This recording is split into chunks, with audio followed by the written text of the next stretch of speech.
Hi అందరికీ. అందరూ వంటకాలు చేస్తున్నారా? సండే స్పెషల్ వంటకాలు నేను ఇప్పుడే చేస్తున్నాను. టిఫిన్ చేసిన తర్వాత పిల్లలు కూడా లేచిళ్ళు, వాళ్ళకు కూడా టిఫిన్ పెట్టేసి ప్రిపేర్ అయితే చేస్తున్నాను వంట.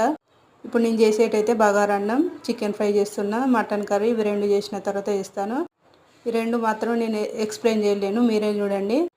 ఇలా రెండు ఒకసారి చేయాలంటే కిచెన్లో నుండి బయటికి అడుగు బయట పెట్టకుండా ఇక్కడే ఉండి అన్నీ తగ్గట్టుగా అన్నంలకు, కూరలకు ఏదేది సరిపడేయాలనేది మైండ్ మంచిగా పెద్ద మైండ్ పెట్టుకొని చేయాలి. ఇక్కడ వర్షాలు పడుతున్నాయి కదా, నైట్ అంతా ఏడతెగక వర్షం పడింది బాగా. వాతావరణం అంతా చల్లగా ఉన్నది. నైటే మా పిల్లలు రేపు Sunday special bagara rice, chicken fry చేయి మాకు అని అన్నారు. అంటే మా ఆయన డ్యూటీ వేసినాక చెప్తే ఆయన చికెన్ మటన్ కూడా తెచ్చిండు. తెస్తే బగారా రైస్ చేసిన, చికెన్ ఫ్రై చేస్తున్నా, మటన్ కర్రీ చేయాలి. బగారా రైస్, చికెన్ ఫ్రై నచ్చితే లైక్ చేయండి. మరో నెక్స్ట్ వీడియోలో కలుద్దాం మటన్ కర్రీతో. సబ్స్క్రైబ్ చేసుకోండి.